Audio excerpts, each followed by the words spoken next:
जय हिंद। आज की क्लास में हम लोग लघुगणक को पढ़ेंगे। Polytechnic and IRT entrance exam के सिलेबस के अनुसार। तो चलिए फिर देखते हैं।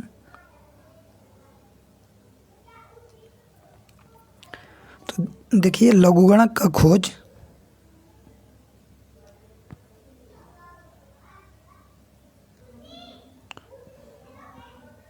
जॉन नेपियर ने किया था। लिख लीजिएगा।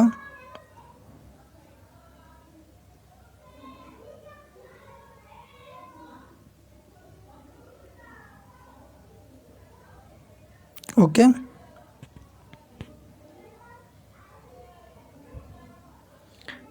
तो लघुगणक की खोज किसने किया था?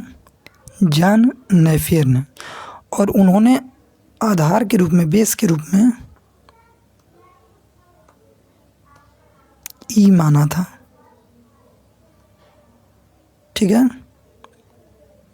लिख लीजिएगा आगे कि लघुगणक की खोज जॉन नेपियर ने किया था तथा आधार ई माना था।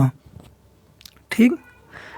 लघुगणक में कुछ सालों बाद, जैसे और गणितज्ञों ने उसमें देखा, तो आधार को चेंज कर दिया गया, लघुगणक में सुधार किया गया और आधार 10 माना गया। ठीक है, 10 माना गया। बेस कितना माना गया? 10। तो ये जो सुधार किया वो किस वैज्ञानिक ने, गणितज्ञ ने किया? बोथे ने। ठीक है, तो ये कुछ बेसिक जानकारियां हैं जो आपको जो कभी कभी पूछ देता है, तो ये पता होना चाहिए आपको।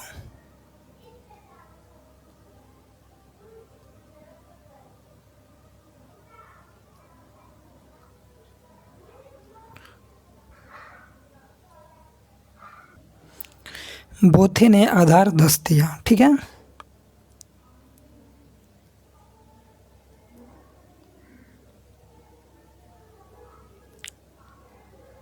तो देखते हैं कैसे घातांक को हम लघुगणक में चेंज करेंगे और कैसे लघुगणक रूप को घातांक में। तो इसको पहले देख लेते हैं, फिर उसके बाद हम लघुगणक के आपको बेसिक नियम बताएंगे, फिर आपको हम सारणी देखना बताएंगे। ठीक है, कैसे लघुगणक की सारणी को हम देखते हैं। तो चलिए तो देखते हैं। जैसे 2 का पावर 3 है बराबर, ये आपका घातांक रूप है।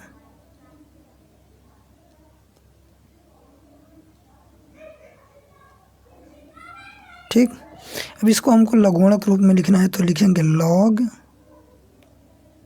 ठीक, ये घातांक में भी बेस था, ये पावर है और ये मान है। ठीक, वैल्यू है। तो बेस जो है वो यहाँ लिखा जाएगा और जो मान है वो यहाँ। तो लॉग और ये जो है घात वो यहाँ लिखा जाएगा। तो इसका घातांक रूप ये है आपका लघुगणक रूप। ठीक है,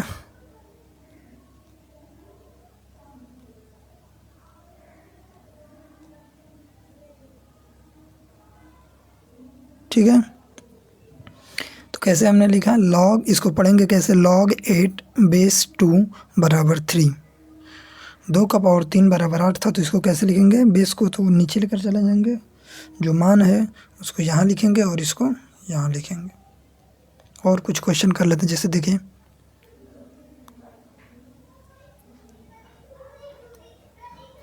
जैसे देखिए 3 का पावर 3 है, इसको लघुगणक रूप में लिखना है। 27 होता है 3 का पावर 3, तो इसको लिखेंगे आप तो लॉग बेस 3 और ये मान कितना है? 27 बराबर कितना घात है? 3। ठीक, ऐसे ही और कुछ आपको एग्जांपल हम देते हैं। जैसे 2 का पावर 4 है तो 16 होगा। इसको लघुगणक के रूप में लिखना है आपको, तो लॉग बेस 2 मान इसका 16 बराबर। तो इसको पढ़ते कैसे हैं?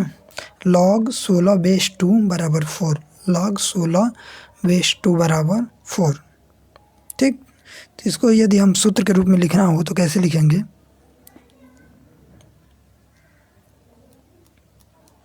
लिखिएगा, इफ यदि log a बेस v है बराबर c, तो इसको घात के रूप में लिखना हो तो कैसे लिखेंगे? b का पावर c बराबर a होगा। तो b का पावर c बराबर a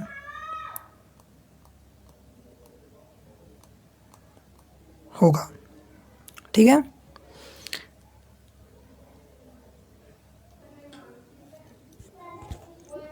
तो चलिए अब फिर हम लोग लघुगणक के नियम देख लेते हैं। ठीक,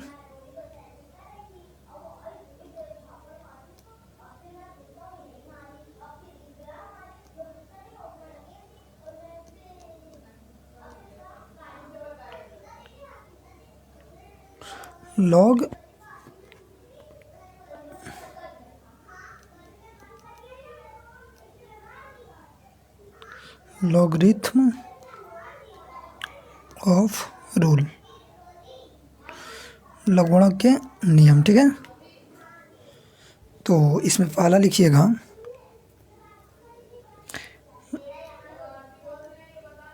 देखिए यदि लॉग बेस, देखिए 10 भी रख सकते हैं। ठीक है, 10 या ई भी हो सकता है।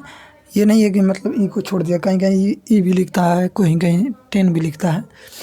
तो और नहीं, जैसे ये देखिए लॉग लिखा है और बेस में नहीं लिखा है, तो अंडरस्टूड ये आप समझिएगा कि या तो वहाँ पर 10 है या तो ई है। ठीक है, तो लॉग एम एन, यहाँ पे हम बेस 10 नहीं लिख रहे हैं, तो ठीक है, तो लॉग एम एन बराबर log M plus log N होगा। ठीक है,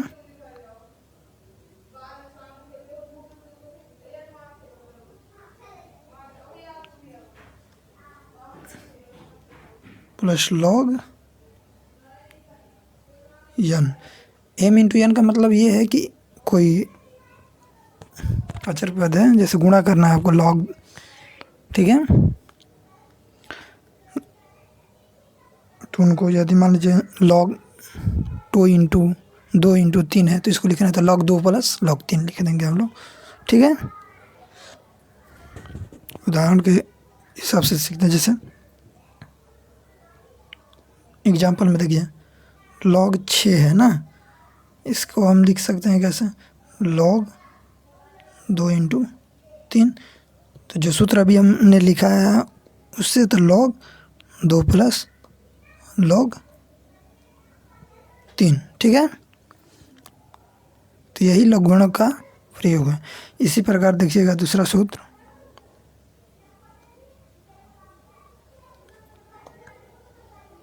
लिखिएगा log बेस ई मान लीजिए, या तो m बाई एन बेस ई बराबर log बेस ई ही रहेगा m माइनस log n।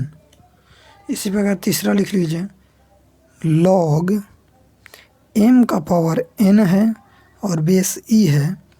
तो देखिए log m का पावर n बेस e है, तो पावर आगे चला जाता है, तो n log m base e। इस पर कुछ क्वेश्चन कर लेते हैं, फिर आपको और आसानी से समझ में आएगा। जैसे देखिए log, जैसे 10 बटा में 3 है। ठीक, तो इसको हल करना है तो कैसे करेंगे, log 10 माइनस log 3। ठीक है,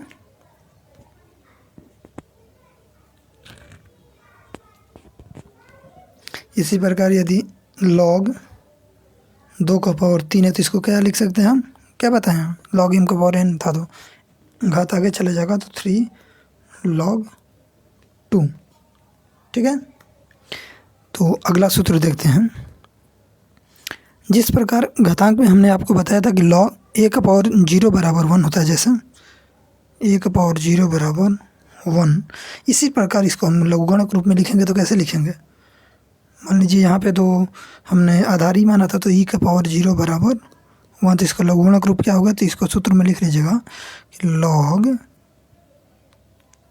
ये देखिए गलत लिख दिए हैं, 1 होता है ना, तो लॉग 1 होगा यहाँ पे मान, और बेस तो वही रहेगा बराबर पावर यहाँ चला जाएगा, तो ई का पावर 0 बराबर 1 हो गया ना। तो ये सूत्र आप लिख लीजिएगा कि log 1 का मान 0 होता है।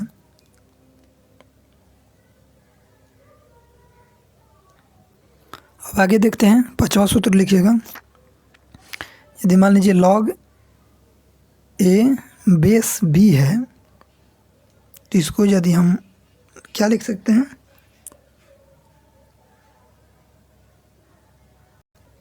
इसको हम लिख सकते हैं log a बेस b है तो 1 बटा में log b बेस a। ठीक है, कैसे आता है अभी हम इसको एक और रूल लिखाएंगे तो फिर आपको और अच्छी से समझ में आएगा। ठीक है, ठीक, और एक और लिख लीजिए log 10 का मान 1 होता है, इसी प्रकार log e का मान 1 होता है। अब सोचेंगे कैसे होता है, तो देखिए क्या बताए, या तो बेस आप 10 ले सकते हैं, देखिए log 10 बेस 10 लिख सकते हैं बराबर 1, तो 10 का पावर 1 बराबर 10। इसी प्रकार log घातांक रूप में भी तो देखिए 1,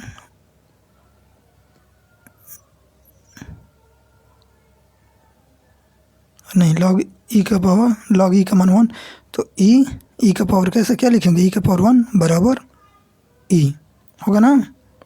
तो इसी से वो लिखा गया है। आपको इससे पहले हम बेस चेंज रूल बता देते हैं, जिससे आपको वो अभी पीछे एक सूत्र लिखा है वो भी समझ में आ जाएगा, और आगे भी जो सूत्र आएंगे वो भी समझ। तो लिखिएगा बेस चेंज रूल।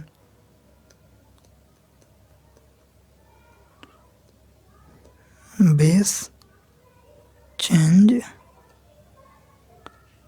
रूल, ठीक।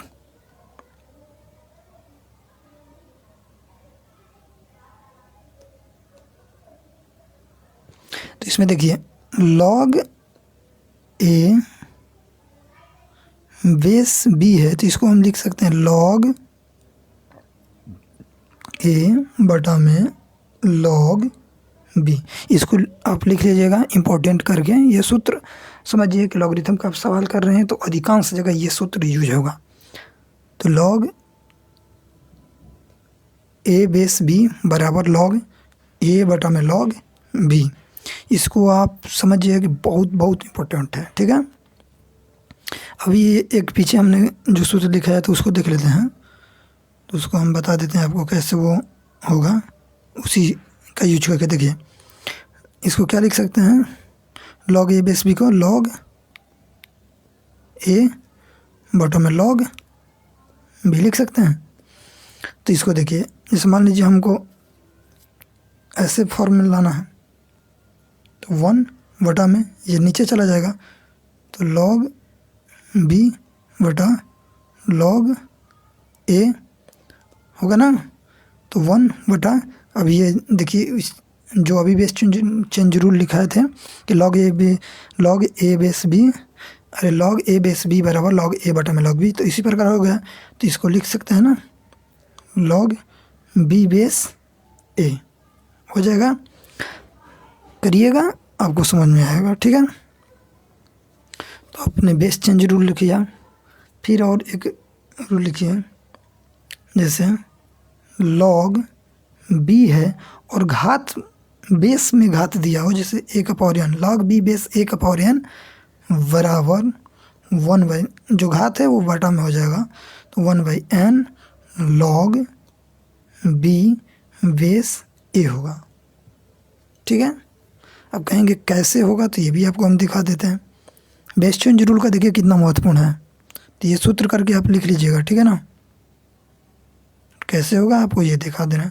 तो क्या था, log b बेस a का पावर n, तो क्या लिखेंगे log b बटा में log a का पावर n था, बेस था ना, ठीक। तो अब इसको लिखेंगे, तो log b था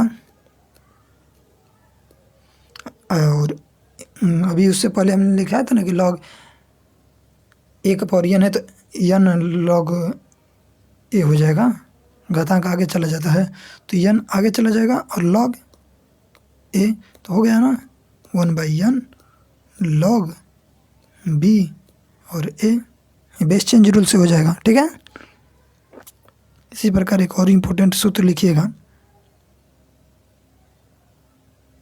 जैसे ई है, ई का पावर दे दिया हो लॉग एक्स और बेस ई हो, ये देखिएगा सेम हो, जैसे 10 है तो 10 रहे, ई है तो ई है, मतलब बेस सेम हो, कहने का मतलब बेस सेम हो, तो डायरेक्ट इसका मान क्या हो जाएगा एक्स। तो इसको ध्यान से देखिए, ई लॉग एक्स बेस ई बराबर एक्स।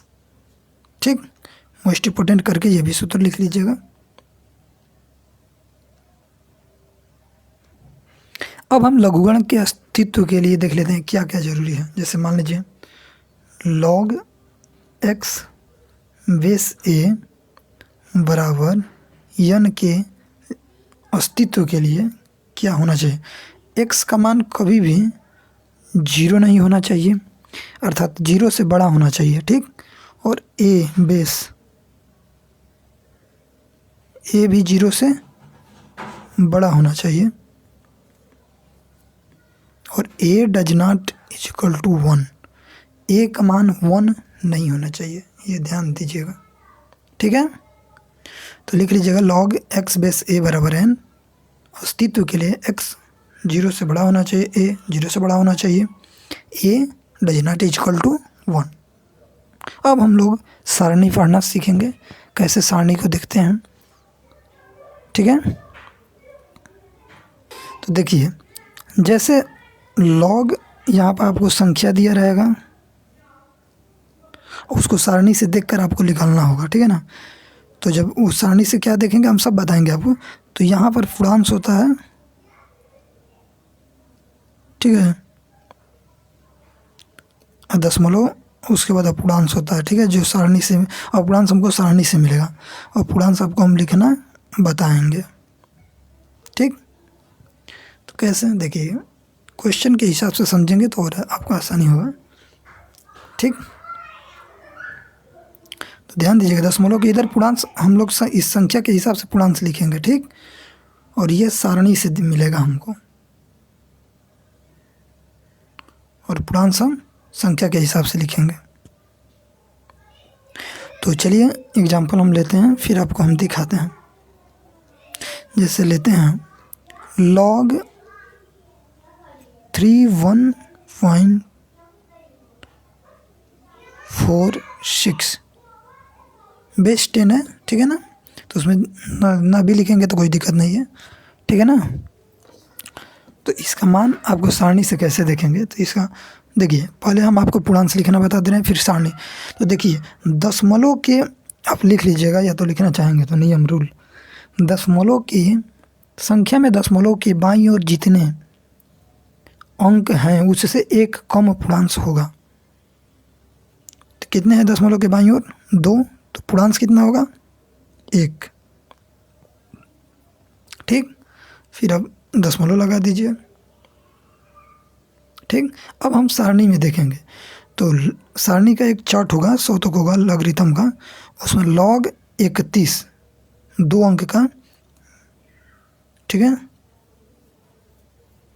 तो लॉग 31 को देखेंगे, फिर उसमें एक दिया रहेगा आपको, हम इसमें सारणी खोलते हैं, होगा दिखाते हैं, लेकिन PDF भेजे होंगे टेलीग्राम ग्रुप में, तो आप जुड़ जाइएगा, वहाँ पे जाके देखेंगे तो और आसानी से देख लेंगे। ये रहा, तो लॉगरिथम का ये सारणी है, ये आपको देखना है। देखिए यहाँ पर मेन डिफरेंस होता है, जैसे ये लॉग 31 हमको देखना है ना, देखिए लॉग 31 में ये 31 दिया है ना दशमलव के। ठीक है, लॉग 31, तो यहाँ से 31 में 31 कितना था, लॉग 31.46 था, तो लॉग 31 इधर ये देखिए 1 2 3 4, तो चौथे में देखेंगे, तो लॉग 31 में चौथे में क्या है 4। आपको समझ में नहीं आ रहा है, लेकिन यहाँ पे हमने पहले से देख कर PDF से लिखा है कि log 31 में जब आप देखेंगे PDF में ये खुलगा नहीं, अगर आपको दिख रहा हो तो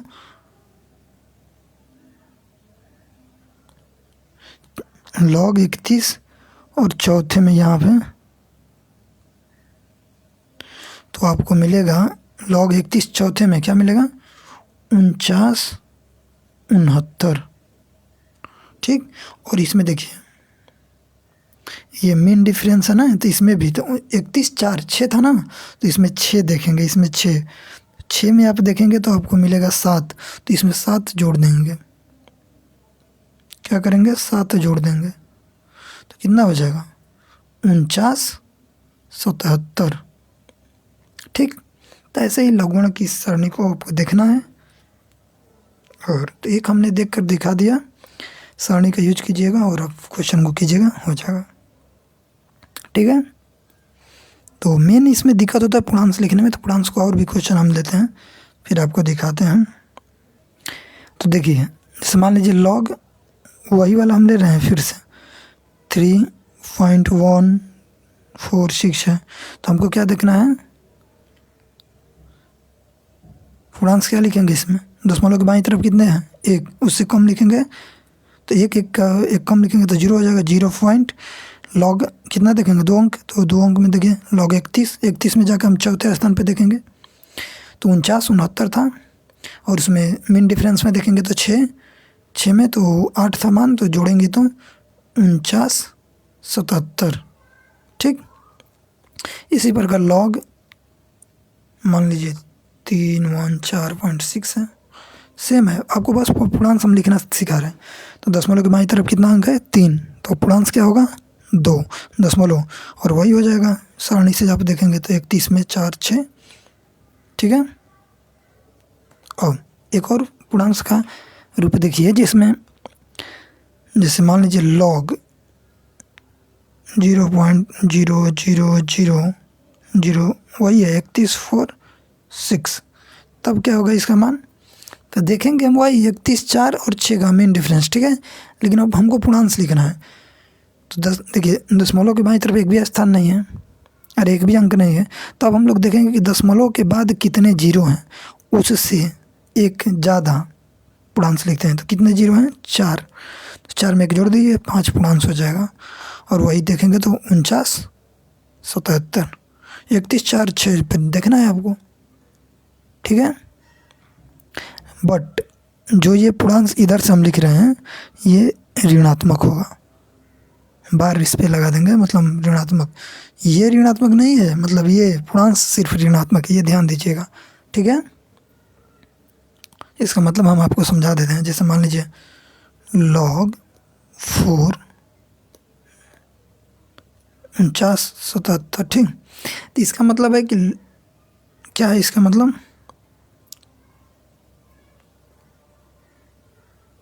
नहीं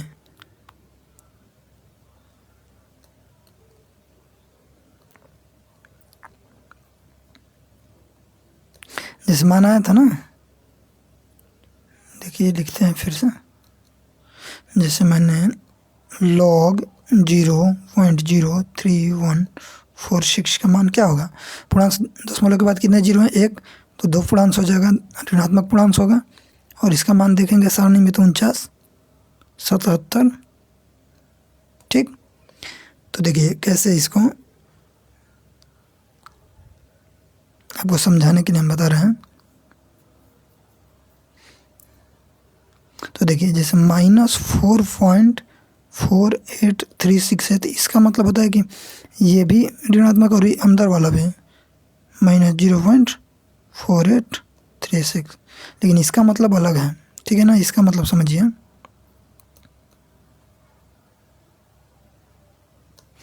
इसका मतलब है कि -2 + 0.497, मतलब बस ये पूर्णांश ही ऋणात्मक है और पूर्णांश ऋणात्मक नहीं है ठीक। तो एक क्वेश्चन लिखिएगा, लिखिए प्रश्न 25 का घनमूल ज्ञात करें, 25 का घनमूल ज्ञात करें।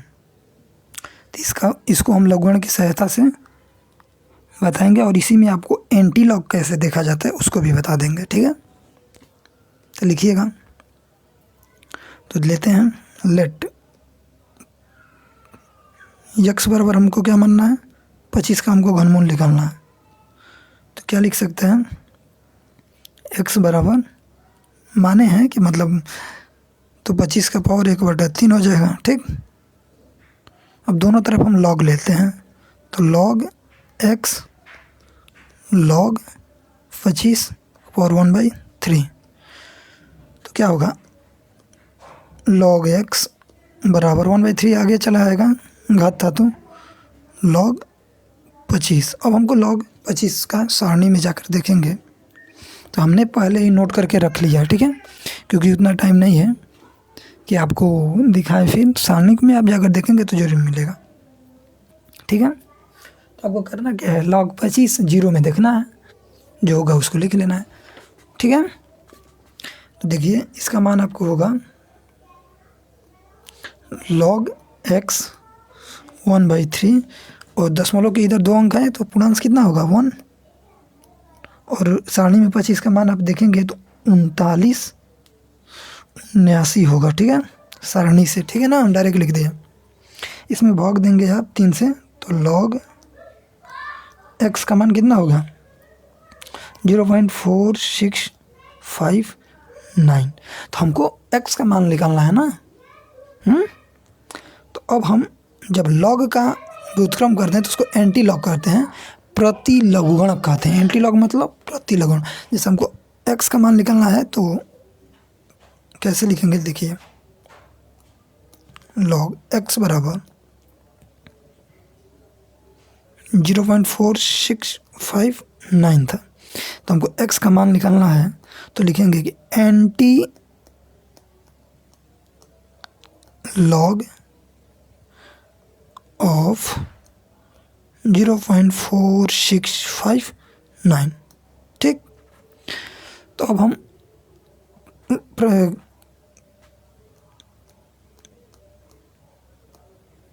प्रतिलघुगणक की सारणी में देखेंगे। ठीक, इसको हम देखना आपको इसमें देखिए दशमलव के बाद ही देखेंगे हम लोग। ठीक है ना, दशमलव के इधर क्योंकि पूर्णांश रहता है, दशमलव के बाद हम देखेंगे। तो कितना था हम लोग का, दशमलव 0.4659 था। तो दशमलव देखिए, दशमलव में दिया भी है लॉगरिथम, वैसा ही सारणी है, कुछ इसमें अंतर नहीं है। तो 4659 था, तो 0.46 पे हम जाएंगे। देखिए यहाँ पे 0.46 और इसमें हम 5वें स्थान पे देखेंगे, इसमें 5वें स्थान पे। ठीक है, ये देखिए इसमें देखेंगे जाएंगे 46 से 29/11 हमको लग रहा है, 29/11।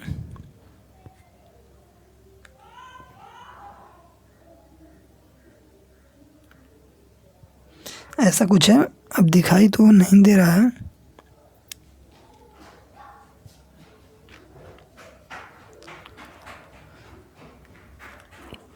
बट हमने देखा है तो उसको लिख दे रहे हैं। ठीक है ना, 4 पे देखना है ना, तो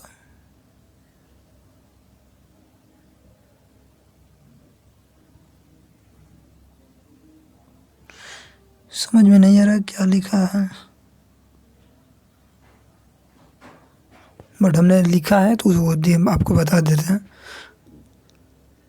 29/11 ही है। और 6 पे देखेंगे आप 4,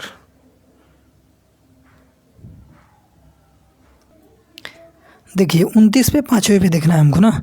46.5 9 था, तो 46 पे 5वें पे आप देखेंगे तो 29/17 है। कितना है, वैसे ही बिल्कुल देखना है आपको। और 5 पे देखना है, और मीन डिफरेंस में आपको देखना है 7वें पे, 9 नंबर पे। तो 9 पे आप जाएंगे तो कितना दिया है, 6 है, तो आपको 6 जोड़ देना है। तो कितना हो जाएगा, 7 29 23। ठीक है, 29 23।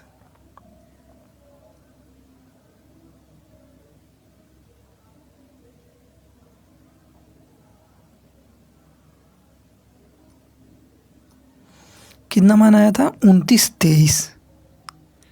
ठीक है, तो हम लिख लेंगे 29, 23। अब इसमें बात ये होता है ना कि दशमलव कैसे लगाते हैं इसमें।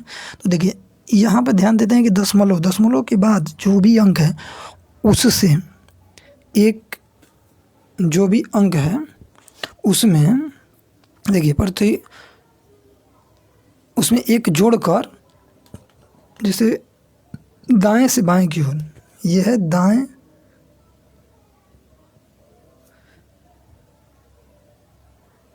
दाईं से किधर की तरफ लगाएंगे हम लोग, बाईं की तरफ, एक जोड़कर बाएं से दाएं की तरफ लगाएंगे। ठीक है, नहीं दाएं से बाएं की तरफ, मतलब समझिए जैसे हमको यहाँ पर 0 है तो एक जोड़ देंगे, तो एक स्थान पे हमको लगाना है, तो इधर से दशमलव नहीं लगेगा, इधर से ही लगेगा। तो यहाँ पर लगेगा, कहाँ लगेगा, यहाँ, एक स्थान ये है, इधर से नहीं मतलब गिनेंगे। ठीक है, इस बात का आप ध्यान रखिएगा। कुछ और इस पर क्वेश्चन कर लेते हैं, नहीं तो कन्फ्यूजन आपको बना रहेगा। ठीक है, जैसे मान लीजिए x n t log 2.3016 है। तो इसका जब आप मान निकालेंगे x बराबर, तो 2000 + 3, ठीक, 3। अब दशमलव कितने स्थान पर, तो यहाँ पर 2 है, 2 में एक जोड़ दीजिए। ठीक, और इधर से गिनिए तीसरे स्थान पे, तो 1 2 3, तो यहाँ पर लगेगा। ठीक है, किधर से गिने, इधर से, ये क्या है, बाईं से दाईं की तरफ है। ठीक है, तो ऐसे इसमें दशमलव लगाते हैं। अब एक और क्वेश्चन लिख लीजिए जिसमें पूछा जाता है, जैसे आपको घातांक दे देगा, उसमें पूछेगा पूर्णांशों की संख्या बताइए, पूर्णांश क्या होगा। ठीक है, तो इस क्वेश्चन को हम कर लेते हैं, फिर आपको समझ में आ जाएगा कि लघुगणक का उपयोग क्या है। फिर हम क्वेश्चन लेकर आएंगे। ठीक है, घातांक का भी कराना है, इसका भी कराना, तो दोनों का लेकर आएंगे। लिखिए 2 का 50 में कितने अंक होंगे, 2 का घात 50 में कितने अंक होंगे, लिखिएगा 2 के घात 50 में कितने अंक होंगे। ठीक, तो इसको हम लोग मानेंगे x बराबर 2 का पावर 50, दोनों तरफ लॉग ले लेते हैं, तो लॉग x, जो भी पहले से थोड़ा सा बच्चा पढ़ा होगा उसको एकदम ध्यान से समझ में आ रहा होगा, नहीं भी आएगा तो दोबारा फिर देखेंगे आप तो ज़रूर समझ में आएगा। 2 का पावर 50, ठीक, यहाँ पे हल करेंगे तो घातांक आगे आ जाएगा, तो 50 log 2। देखिए अब log 2 का मान और log 3 का मान आपको याद होना चाहिए। मैं तो यही कहूँगा, log 2 का मान कितना होता है, 0.3010 होता है। log 3 का मान कितना होता है, 0.4771। ठीक, तो इसको लिख लीजिएगा क्योंकि याद होना चाहिए आपको। अब देखते हैं हमने क्वेश्चन किया था कहाँ तक। हाँ, log x बराबर 50 तो 0 पॉइंट, log 2 का मान 3010, तो आप गुणा कर दीजिए इसको, तो ये आप गुणा करेंगे तो 0 0 0 0 15, 4 अंक 15.0500। ठीक, तो इसमें आपको क्या बताना है कि कितने अंक होंगे। ठीक है, तो देखिए जितने पूर्णांश, ये क्या है आपका, क्या है पूर्णांश 15, तो जितना पूर्णांश होगा उसमें एक जोड़ देंगे, वही अंकों की संख्या होगी। तो लिख लीजिएगा अंकों की संख्या बराबर 15 + 1 यानी पूर्णांश + 1 बराबर 16। लिख लीजिएगा अंकों की संख्या बराबर पूर्णांश + 1, तो 15 पूर्णांश + 1 यानी 15 + 1 बराबर 16। आप देखिएगा बुक में देखेंगे तो ऐसा क्वेश्चन आया होगा, पॉलिटेक्निक में पूछता भी है क्वेश्चन, इसमें ना पूछे तो IRT में जरूर पूछता है। तो लर्न ऑलवेज आप ध्यान दीजिएगा, हमेशा याद रखिएगा log 2 और log 3 का मान, क्योंकि उसका यूज होगा हमेशा, क्योंकि सारणी तो हर जगह 2 का और 3 का देखने के लिए आपको। तो पेपर में ऑब्जेक्टिव में देखा जाए तो मतलब अगर दे दिए लघुगणक तो उसमें सारणी दिया रहेगा, ये नहीं कि सारणी नहीं दिया रहेगा। तो अधिकांश क्वेश्चन आपके नियम से बनेंगे, रूल जो हमने बताया रूल से क्वेश्चन बनते हैं। तो आप क्वेश्चन लगाइए, फिर अब देख लेते हैं जो हमको लगेगा कि इम्पोर्टेंट क्वेश्चन उसको हरा देंगे। टेलीग्राम ग्रुप से जुड़िए और चैनल को सब्सक्राइब कीजिए और अपने दोस्तों को भी भेजिए, ठीक है। तो आज का चैप्टर यहीं हम लोग समाप्त करते हैं, फिर आगे हम आगे के चैप्टर लेकर आएंगे। तो ठीक है, रखते हैं।